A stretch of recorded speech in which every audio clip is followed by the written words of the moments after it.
Pag-usapan natin, nakakadiri, malaswang picture ni Martin. Okay? So, for the meantime, ito muna pag-usapan natin.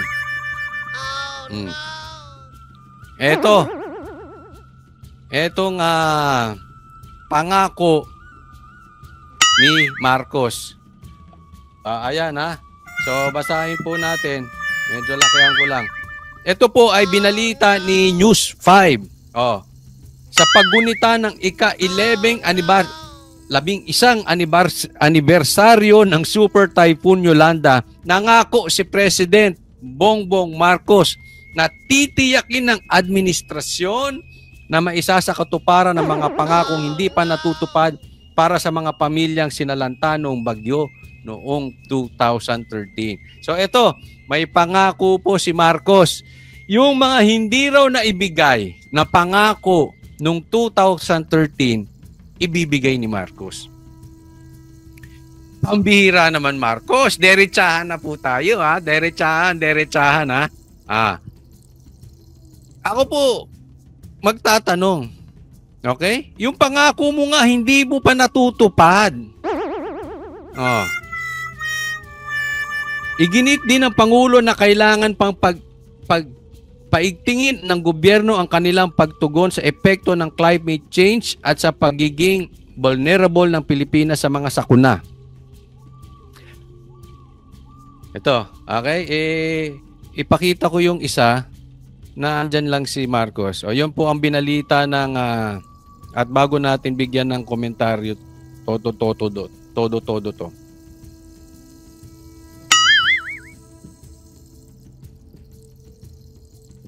Lalasa na. Ayan.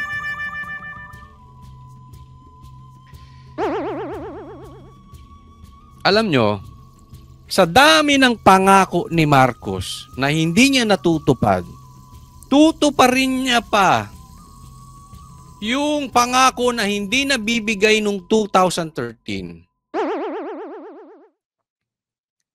Walang maniniwala sa'yo, Marcos. Una, ibigay mo muna yung 20 pesos na bigas. Di ba? Alam mo bakit umaatras ka doon eh? Bagamat sabi, walang dapat sisihin doon sa 2013, pero magbibida-bida siya. Alam mo kung bakit? Gusto lang nitong kuhanin yung yellow votes. Di ba? Alam naman natin kung sinong nakaupo nung panahon ng 2013 at gusto niyang tulungan, gusto niyang ituparin. Sa madaling salita, continuity, parang ganun eh.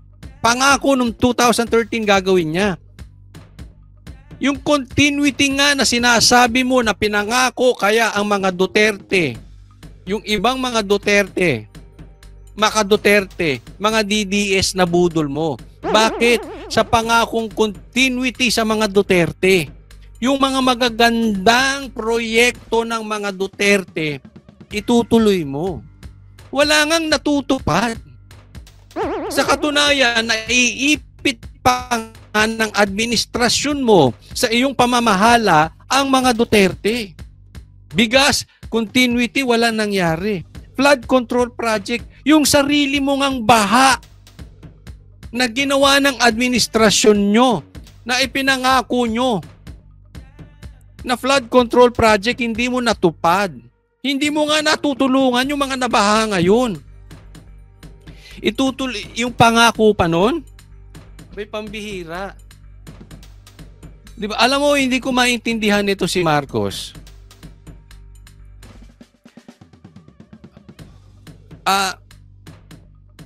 Saan siya kumukuha ng lakas ng loob? Alam mo, dapat hinaharap niya yung nangyayari ngayon. Alam mo, parang si Marcos is out of this world. Una, sinabi niya before, walang baril na nakapasok sa KOJC. Kitang-kita ng lahat, pati ng mga kakampi niyo, mga mainstream media, nakita sang katutak ang baril. Parang out of this world na, Marcos. Ano ba, lutang ka ba? Ano bang multivitamins ang tinira mo? Bakit? Nag-buffet ka ba kahapon? Parang lipad yung utak mo eh. Parang hindi ka in touch sa nangyayari sa Pilipinas. Bago mo unahin yung tutuparin yung pangako ng dati, tutuparin mo muna yung pangako ngayon. Alam mo, hindi kumokonek sa napapanahon yung mga pinagsasabi nito si Marcos. Alam mo, Marcos, the more you speak, the more na nagkakaloko-loko yung mga pinagsasabi mo, lalo kang nalalagay sa alanganin. No? Kahit hindi mo natuparin yung mga pangako before, magkaroon lang ng impact yung sinasabi mong flood control projects. Wala tayong problemang mangyayari ngayon. Ang baha, mawawala yan. Hindi man totally 100% mawala ang baha.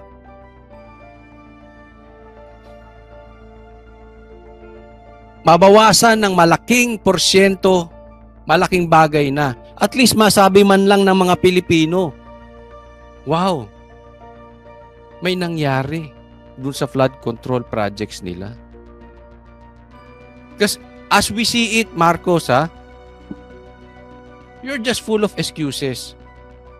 Ang Pilipino gutom na. Nangangamatay na ang mga Pilipino sa baha. May parating na naman bagyo. Anong sasabihin nyo? Climate change, kasalanan ng climate change na naman. Hindi kayo handa, na overwhelm lang. Habang ang tao nangangamatay. Alam mo, Marcos, a piece of suggestion. Hindi lang excuses ang inis na inis ng taong bayan sa inyo. Dati inaantay ang drug test, hindi ka nagpa-drug test. Ngayon, excuses. Tapos ngayon may bago ka na namang pangako. Marcos, sawang-sawa na ang taong bayan sa kakabudol nyo. Hindi na po sila maniniwala dyan. Ako, tanungin ko po kayo mga nanunood, maniniwala pa ba kayo sa mga pinagsasabi nito si Marcos? Sige nga, natuto pa rin niya yung hindi natupad na pangako noong 2013? Hello? Tuparin mo muna pangako mo ngayon. The Filipino people, mga Pinoy, gusto po ng resulta. Hindi excuses. Ayaw na namin ng salitaan. Marcos, 2 years nang nag-aantay ang mga taong bayan. Sawang-sawa na sa puro dakdak. Ayaw namin ng excuses. We want result. Pag sinabi mo, you make sure. Pag nangako ka, you make sure. Mas mamabutihin mo pang mamatay kaysa hindi matupad yung pangako mo. Dapat ganun ang attitude ng leader. Hindi yung nangako ka, tapos susunod maghahanap ka ng excuses, maghahanap ka ng sisisihin, kaya mo hindi natupad yung pangako mo. That is a weak leader. You die with your promises. Do your best. Yung magtipong mas gugustuhin mo pang mamatay kaysa hindi matupad yung pangako mo. Yan ang tunay na lalaki. Pakilang, Marcos. Pakiayos. Kasi ito, gusto ko rin ipakita sa inyo. Sinundan din. Nangako din.